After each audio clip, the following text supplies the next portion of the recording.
everyone, welcome back to Mom Meets World. I'm Angela Eustace, founder of Radiant Heart Center, Virginia. And I'm Kathy Desai-Seltzer, owner of Vyana Infant Massage. And today we are so excited to have Diana Bermudez with us. She is a psychotherapist from Amare Counseling, and I have personally worked with her. She's amazing, and I'm so excited for you to share lots of good information with us today. Thank you. I'm honored to be here. Thank you both. You're welcome. So let's start by telling us what you do.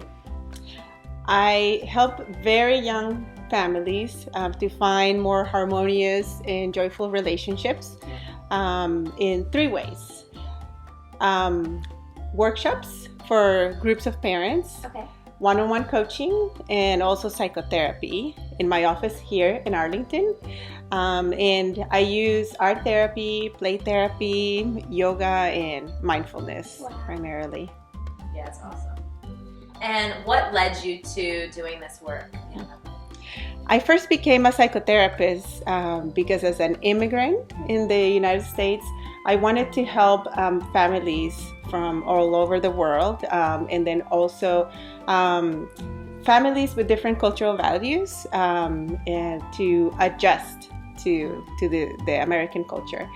And in the process, I also became a mother and was blessed with a very difficult baby, my first baby also, which was a wonderful learning experience that led me to this passion for early childhood. I believe that it's one of the most difficult life stages for all family members involved, and we don't have a lot of services that are specifically for early childhood, so I decided to create that in our community and make sure that it is available. It's awesome. It's so necessary. I remember when we were working together, something you said that was so helpful was, if you're struggling, just go seek help, right? I think a lot of times parents wait until, let's see if they grow out of it, when you could save yourself years of struggle on both ends, mother, father, and then child. Absolutely. And why do we need to suffer alone? Right. There's no reason. We're in this together and we're here to support each other. I think parents probably feel like they got it or they should know how to do it. And we're kind of, we're doing it alone. We're not living with our extended family who can help say, maybe even take the child, you seem frustrated, let me have the child for a little while, or try this, so it's all on us. Exactly. And I feel like we put a lot of pressure on ourselves to feel like we should know how to discipline or parent. Like it should just be natural, and it's not. Well, Absolutely. we have preconceived judgments from before we were parents, where we're like, I know how to be a parent. Yeah. I'm going to do these things. Yeah, I'm not going to say that. The child is their own person. Yes. I think that particularly applies when we become parents for the first time. Yes. And this is what I always say to first-time mothers and fathers, is that we think it's like a job that we're going to do and that we have to do it well, just like the other jobs that we do. Yes. But we live far away from our closest family and friends a lot of the time. We don't necessarily have a network of support that we can access, and so we have to create it for ourselves. Right. And congratulations to you for creating your services and also this amazing show that is part of that support that we all need. We need to connect with each other and feel comfortable with asking for help. And Diana, can you quickly, you said you're not from here. Can you tell our listeners where you're from? Yes, I grew up in Costa Rica and moved to the United States when I was 22. So I've been here now longer than that, and mostly in the Virginia area. And that must have been an experience on its own, going from Costa Rica, where it might be a little bit more sense of community to coming here, and then you're a parent, where's everybody to help me? Yes. But I was very lucky that my in-law family is amazing and supportive, so I found definitely a network of support here. Okay, excellent. So Diana, as a bicultural therapist, what challenges do you see families experiencing. I mean, I'm in a mixed family as well. I'm a biracial child, so I experience things myself. But what are some challenges that you see when you're working with sort of multicultural families? Becoming a parent by itself is, I think, one of the most amazing challenges that we can experience as human beings. Yes. Just like you said, you are giving birth to a mother, Yeah. or the father is birthing himself. I think it's a process of many years of questioning who you are, Oh, yeah. right? How you want to be in relation, not just with your child, but also your partners and the community. And so it takes a lot of self-reflection on how you would like to be in this world with this new identity that incorporates that humongous role of being a mother. On top of that, if we throw different cultural values, and when I say culture, I mean not just ethnicity. What I mean is different ways of being in the world. So it could be, different socioeconomics or different abilities to disabilities and gender orientations. So when we have those different values coming together, it requires a lot more negotiation. Because we all think that our way is the way, Yes. right? That's how we grow up, thinking that something is normal. Yeah. And yes, we just have to negotiate with our partners. So sometimes the whole extended family that also has an opinion about how we should be raising our children. And then there is the temperament of the child. Oh my gosh. Certain things Yeah. are just not going to fit well with some children. And those of us who have more than one child, we know that each one of them is a completely different planet, right? And so I think it takes a lot of mindfulness to, check ourselves and know that what we think is the way is not always the way, and that we need to make all those decisions together. Including the child and how it fits with them. That's a really important part, because I think parents tend to think, what do we want to do for them, Right. Yes. without including them. And they're very Wise. receptive to What they need. what they need. Yes. Yes, exactly. And they might not say it verbally. Yes. When they're very little. They don't have the verbal skills, but they say it with their behavior. Yes. Right. So parents, when we see outrageous behavior, they're communicating something that is not fitting with them. And it's our job as detectives to figure out what that is. Yes. Put all the clues together. And I think that's when it's so helpful to have others who support us, because there are things that we cannot see, right? We have blindfolds. We're very emotionally involved. Meaning I cannot do it for myself. It doesn't matter how well I do it as a therapist with my own children. I cannot do it. Right. I am attached to them. Yes. So I need the help of my friends and professionals too, to see those parts that I cannot see. Absolutely. Do you feel like there's a lot of stigma still? I know growing up, I went to a pretty liberal middle school and high school, so someone said they were going to their psychotherapist or psychologist, or it was fine, but I feel like normally it's this shush thing. Do you feel like that's still the case, especially with first-time families who want to feel like, I got it, I don't need help? Precisely because of what you were saying about we're supposed to know how to be parents, right? We think Otherwise, we're supposed to know, yes, right? We don't. We're not actually supposed to know. Nobody knows. Yes, but we do think we should know, and we do think. Maybe for the generation of our parents, it was there was only one way of being a parent. Yes. But for ourselves, there's such a diversity of thinking, and we have more blended families now as well.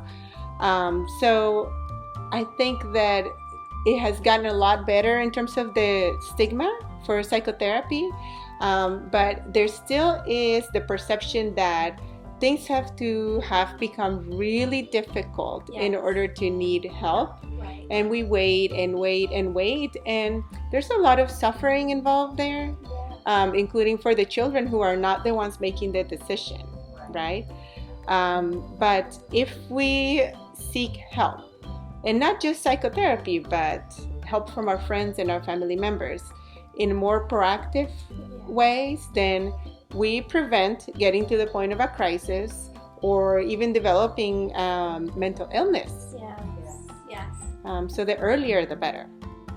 I feel like in this country, the stigma is becoming more dispelled around. You know, a lot of people very proudly say, "I'm my therapist," or "I'm seeking," which is great. I think everyone should have and seek therapy, especially when you get married, because it's just so much, so many different things you're bringing in.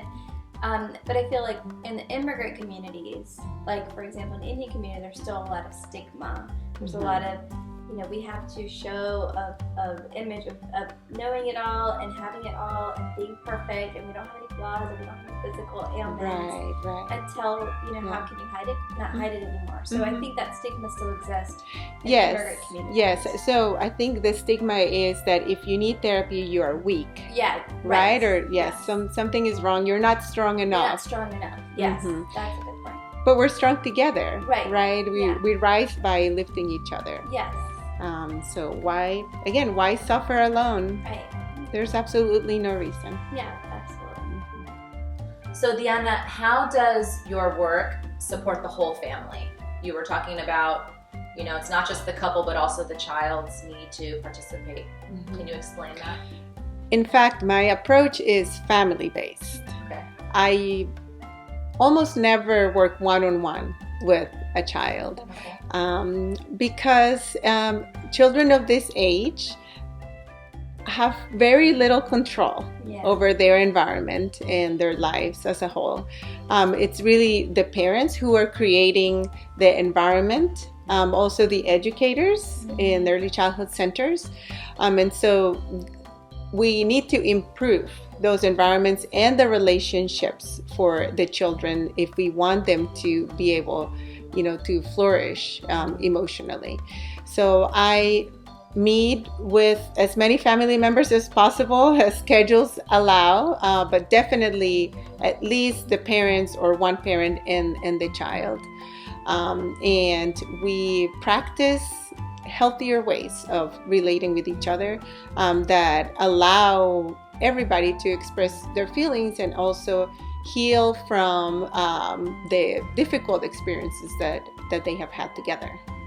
I remember, I'll share with when we came in to work with you, you said it was very important that my husband and I both came. And then through that conversation, what we realized was it was really my relationship with my son that was needing support, that was suffering. My husband's relationship was not. So we ended up just my son and I coming in to work with you, which was really helpful. Sometimes I also may start with the parents and the child, and then we realize that the sibling is very important because there may be some conflict there, or we need the entire dynamic. We invite then the sibling for a few sessions or as needed. And it is incredibly helpful because it replicates a little bit better the dynamic that is happening in the home. And that's what we really need. I spend a lot of time making sure that everybody is very comfortable. My office is, as you know, feels more like a home, exactly, in a play and art room, so that once everybody is very comfortable, then I can start being a little bit more directive, in certain elements that are therapeutic in the play, art, and conversations, which then starts changing the dynamics slowly over time.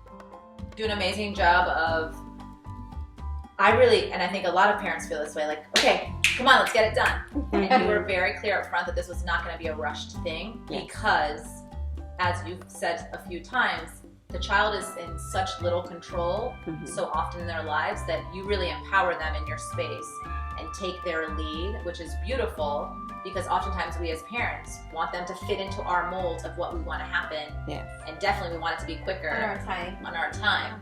But it makes all the difference to, like you do, take the child's lead and then move forward as you know they're comfortable. Thank you, Angela. Yeah. True. Yes, like I was saying, we have to play the role of detectives. Yes. And the only way to find out what is going on with our child is to step back a little bit, right? Because we have to remind ourselves that we are constantly telling them what to do at home. Then they go to school and the teachers tell them what to do.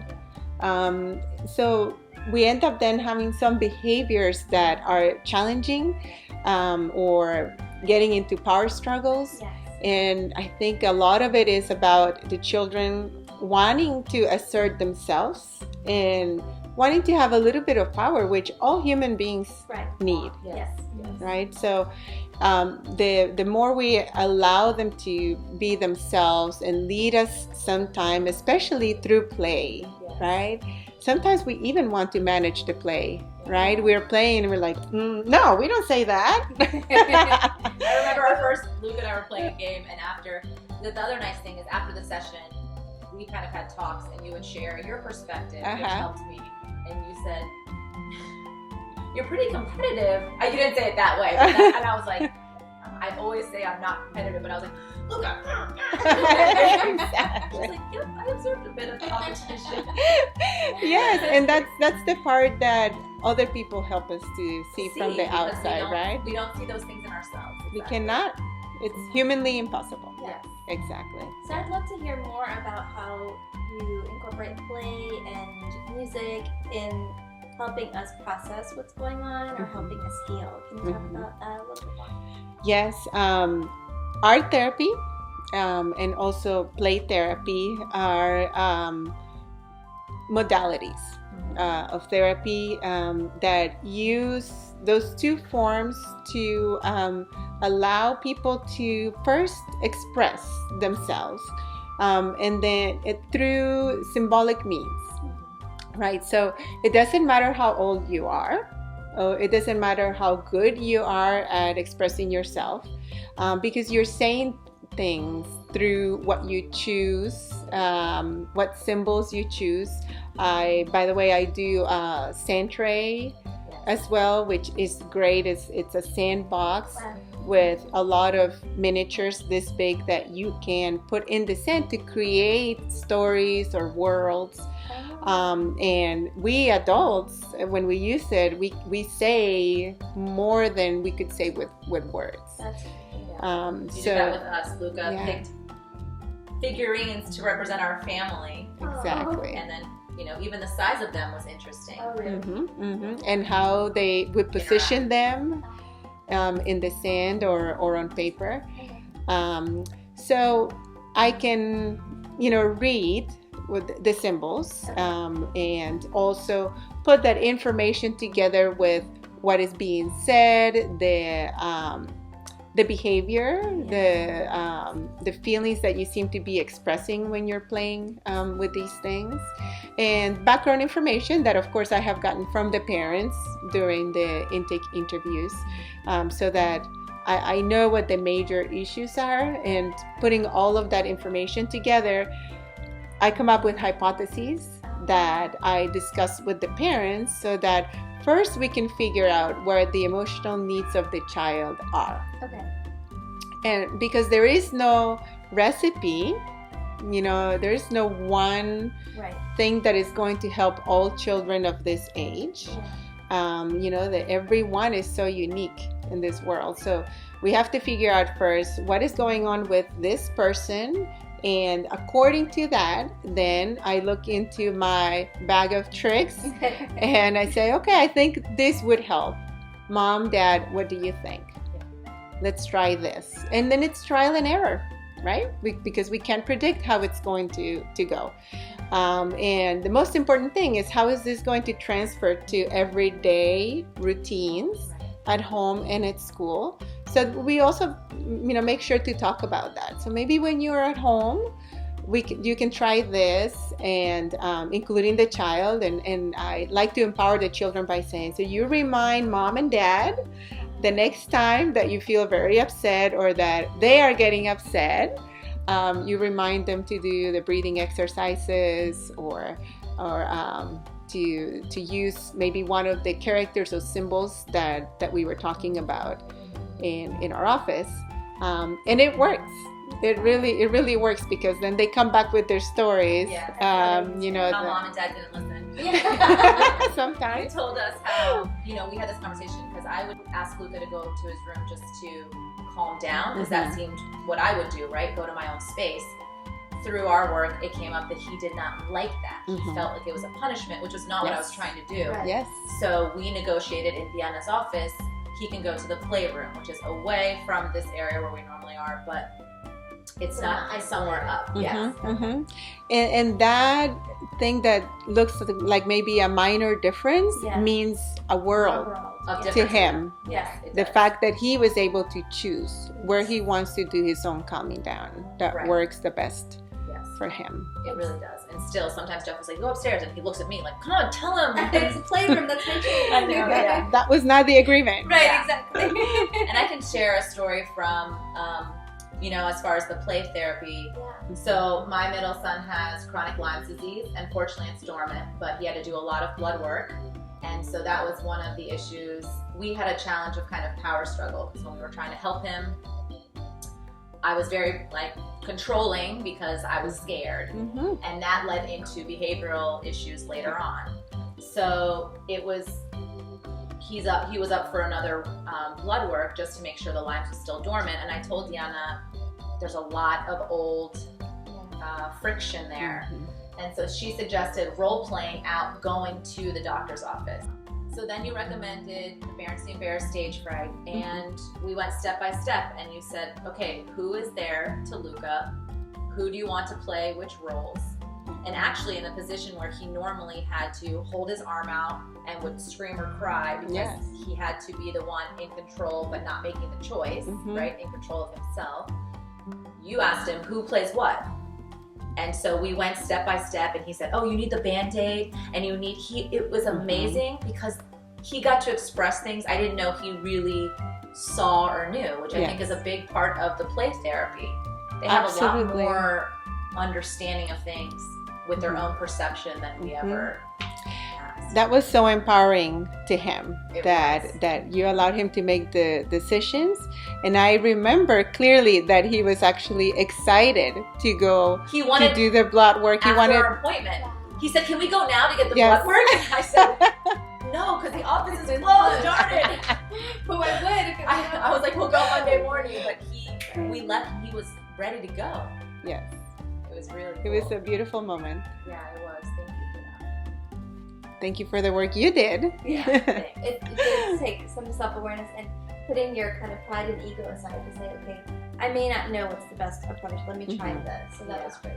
Yeah. So what advice would you give to another parent who is considering psychotherapy for their family? Yes, I would say that it is not as unpleasant as what we see in the mass media. That usually is the old-fashioned way of doing therapy, where you lie on a couch and the therapist is falling asleep. No, this is a lot more fun. So you can see, we're on the floor playing or making art together, doing yoga, breathing exercises, talking about mindfulness, sometimes listening to music or choosing songs that express different feelings or states that we want to be. It's a process that can be enjoyed, absolutely, and it's a treat really to ourselves, because it's self-care. Right? We if we approach it that way, as this is not a problem, we just need a little bit of support here, and then we go and enjoy our support just like we could enjoy a massage or a coaching session. Exactly. And it was such a pleasant experience. always looked forward to going because I knew that you were gonna lead us in a way and support Luca in a way that I wasn't, right? So it was like, yes, we get to go and I get to learn another way or how to kind of, it was really... Thank you, Angela. Yes, I enjoy it so much and I actually have fun doing my work. Another misconception is how early a family can receive help. I work with parents with babies, even parents-to-be, you know, couples who are pregnant and are getting ready, up to 6, 7, 8 years old.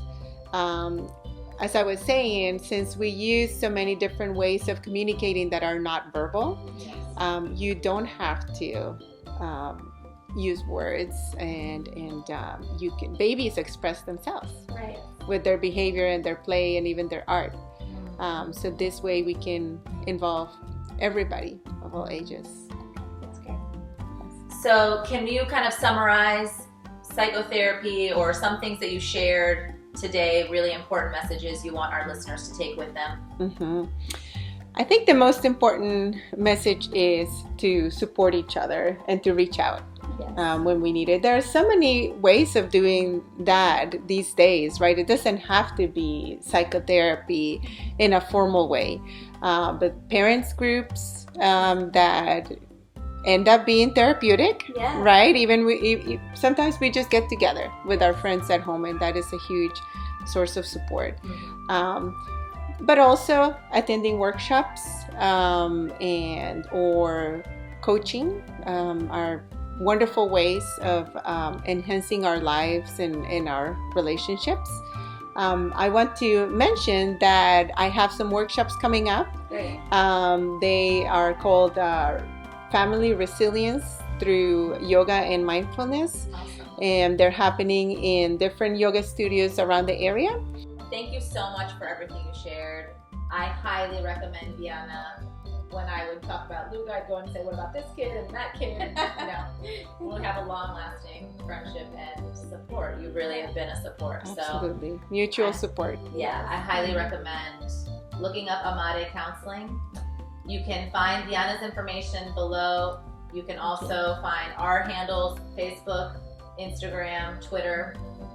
We would love to hear if you've had any experience with art or play therapy, so if you could comment that below, we'd love to hear your experience. And as they say, ain't no hood like the motherhood. Thanks everyone. Have a great day. Thank you. Thanks, Thanks, Vyana. Vyana.